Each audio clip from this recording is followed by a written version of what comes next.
Hi friends, welcome to our channel the Vedic college. और आज हम लोग पढ़ने वाले हैं NIOS क्लास 12 हिस्ट्री का चैप्टर नंबर 6 का पार्ट 3। ठीक है, इससे पहले मैंने दो पार्ट में इसी चैप्टर को पढ़ा चुका हूँ। आप चाहें तो मेरे प्लेलिस्ट पे जाकर के उसको चेक कर लीजिए। ठीक है, आज हम लोग पढ़ने वाले हैं early history of south India.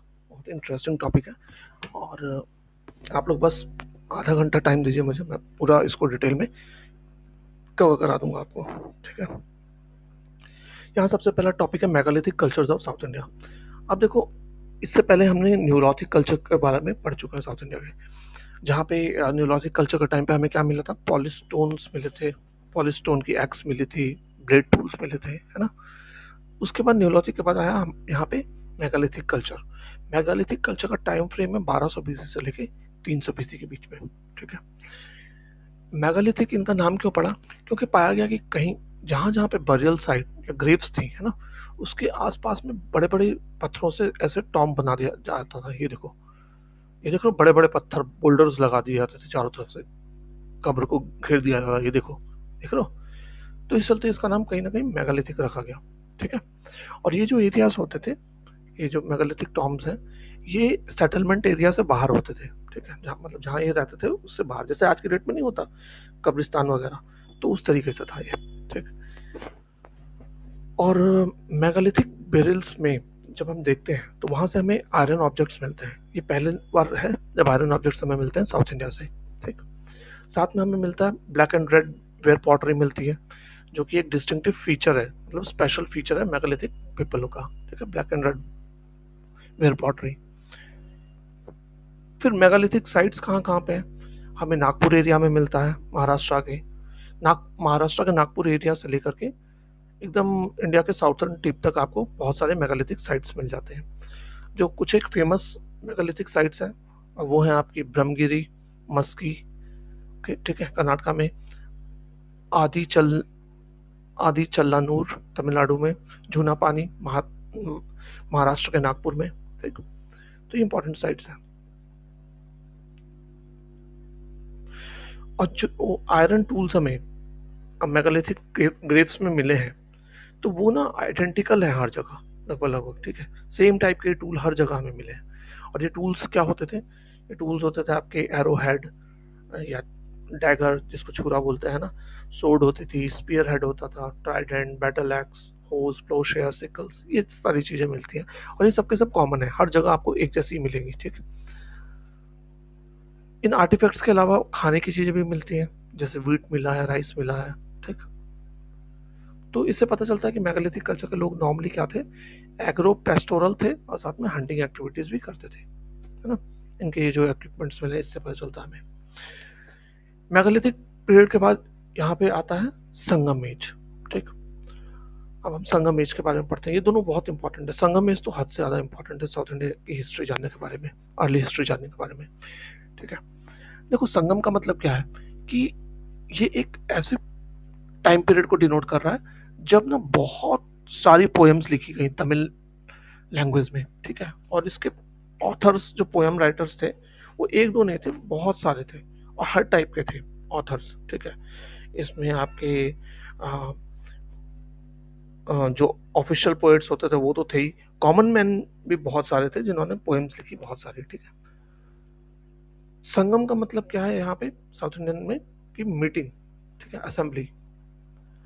और ये बोला जाता है कि 3 संगम हुए थे टोटल, और ये तीनों संगम जो थे वो एक के बाद एक कन्वे हुए थे, और तीनों संगम कहाँ हुए थे, मदुरई में हुए थे।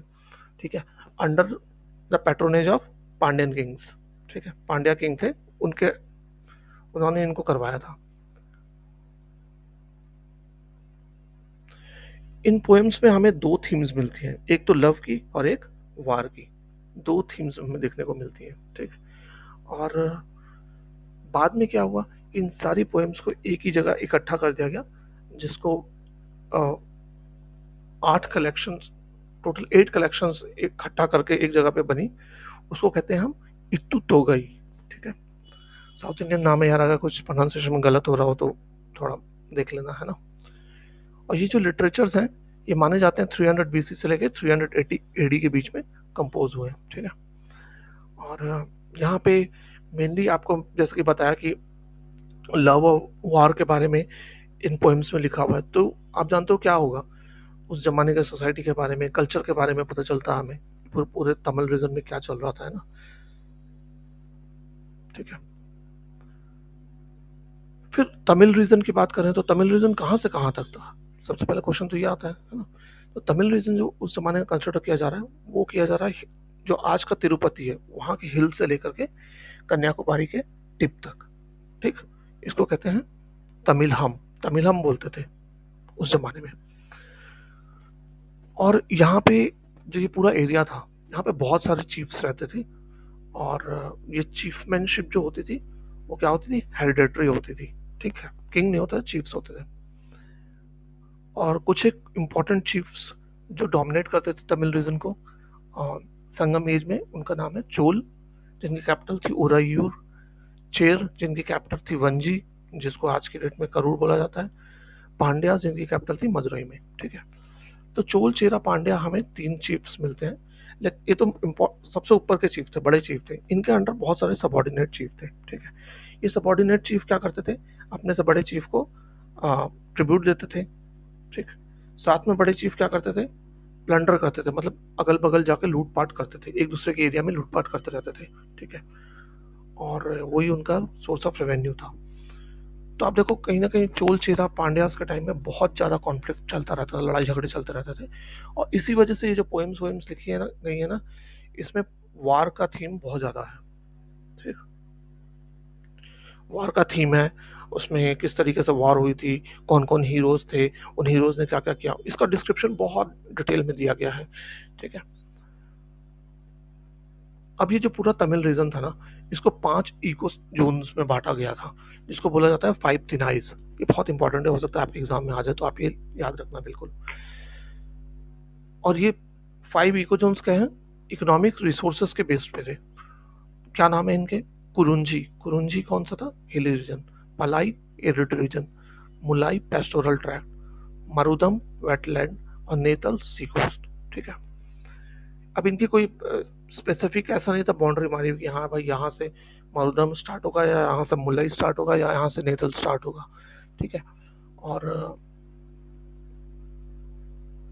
और जो लोग जिस एरिया में रहते थे वो काम उसी तरीके से करते थे, है ना, अपने जीवन के लिए, जिस एरिया में जैसा रहते थे।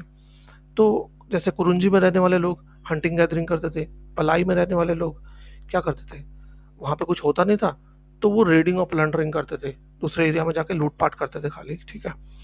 मुलई लोग क्या करते थे, एनिमल हस्बेंड्री प्रैक्टिस करते थे। मरुदम में एग्रीकल्चर होता था। नेतल में फिशिंग करते थे और सॉल्ट मेकिंग करते थे।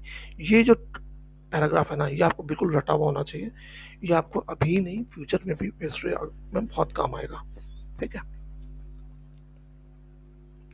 चलो, अब कंसेप्ट ऑफ वर्ण, वर्ण का जो कंसेप्ट है ना, नॉर्थ इंडिया में जैसे है 4 वर्ण है, तो संगम पीरियड में ये इतना ज़्यादा नहीं था, ठीक? ब्राह्मण्स थे वहाँ सोसाइटी में, वैदिक सेरेमनीज सैक्रिफाइसेस सब कुछ वो करते थे, चीफ के एडवाइजर्स भी थे, लेकिन उनको ऐसा कोई स्पेशल प्रिविलेजेस नहीं दे रखा था जैसे नॉर्थ इंडिया में था, ठीक? और लोग अपने काम के लिए जाने जाते थे नॉर्मली। फॉर एग्जांपल कोई सॉल्ट मेकर था तो उसको वैसे जानते थे, टेक्सटाइल मर्चेंट था तो उसको वैसे जानते थे, है ना? बस ऐसे था। शूद्र वगैरह का कंसेप्ट ऐसा नहीं था वहाँ पे, वैश्य शूद्र वगैरह का कंसेप्ट अभी इतना प्रोमिनेंट हुआ नहीं था, बाद में चल के होगा लेकिन अभी नहीं हुआ था, ठीक है? इनिशियल फेज में जो अमीर होता था उसके बड़े बड़े घर होते थे ब्रिक्स के बने हुए, और जो गरीब होता था उसका मड का बना हुआ होता था। रिच होगा वो अच्छे कपड़े पहनेगा, पुअर होगा उसके कपड़ों की कमी होगी, है ना?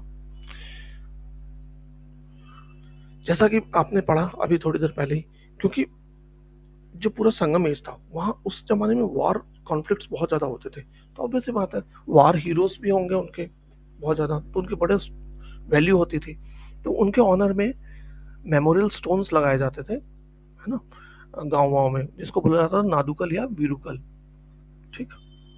और उनकी पूजा भी की जाती थी। संगम पीरियड में देखने को हमें मिलता है कि वुमेन्स भी अच्छा खासा पढ़ी लिखी थी। क्यों? क्योंकि उन्होंने भी बहुत सारी पोएम्स लिखी हैं, ठीक है ना? साथ में वो इकोनॉमिक एक्टिविटीज़ में भी पार्टिसिपेट करती थी, जैसे पैडी के प्लांटेशन में, कैटल रियरिंग में, बास्केट मेकिंग में, स्पिनिंग में, ठीक है? सती का प्रैक्टिस भी हमें देखने को मिलता है साउथ इंडिया में, लेकिन मैंडेटरी नहीं था, ठीक है। और सती का वहाँ बोला जाता था तिप्पा या दल, तिप्पा या दल बोला जा रहा है, ठीक।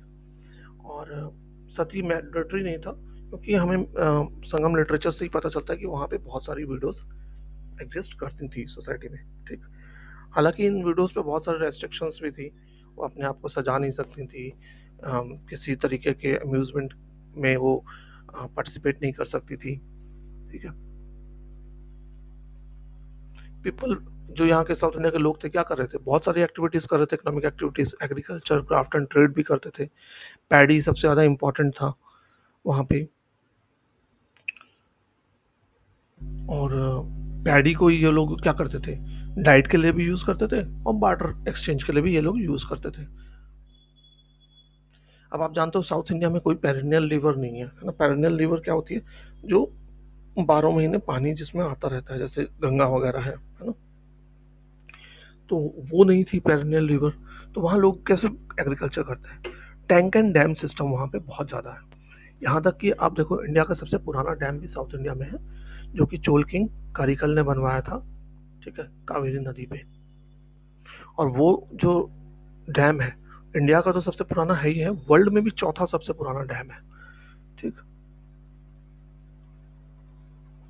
लोग और क्या काम करते थे, स्पिनिंग का काम करते थे, टेक्सटाइल में काम करते थे, है ना, टेक्सटाइल की स्पिनिंग करते थे, कॉटन और सिल्क की, सॉल्ट मैन्युफैक्चर करते थे। ये सब इंपॉर्टेंट एक्टिविटीज थी इनकी।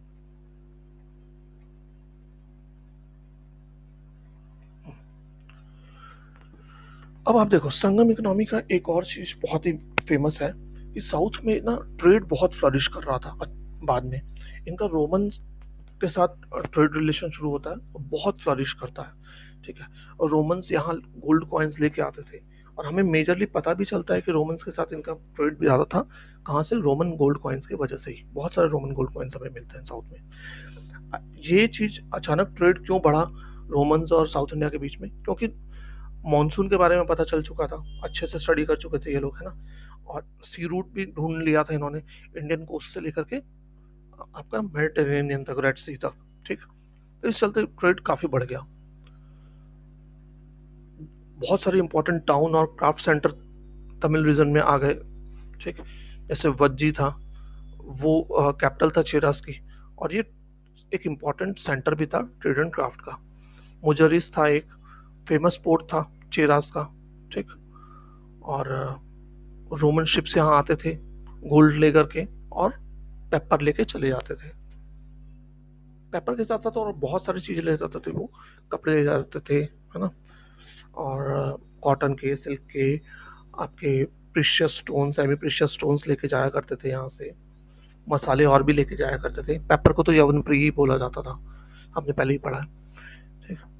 अब जैसे पांड्यास की कैपिटल मदुरई थी, ठीक है, ये बहुत बड़ी सिटी होती थी और चारों तरफ से दीवार से घिरी हुई थी ये सिटी, है ना। यहाँ पे क्या होता था, फाइन टेक्सटाइल और इवोरी वर्किंग बहुत ज़्यादा फेमस था यहाँ का। पांड्यन का एक बहुत ही इंपॉर्टेंट पोर्ट था, कौन सा, कोरकाई पोर्ट, जो कि कहाँ है, आज के डेट के तिरुनेलवेली डिस्ट्रिक्ट में। और ये कोरकाई पोर्ट किस लिए फेमस था, पर्ल्स के लिए फेमस था, ठीक। आप याद रखना पांड्यास का पर्ल्स फेमस थे रोम में, और कौन सा पोर्ट से आता था, कोरकाई पोर्ट से आता था, ठीक।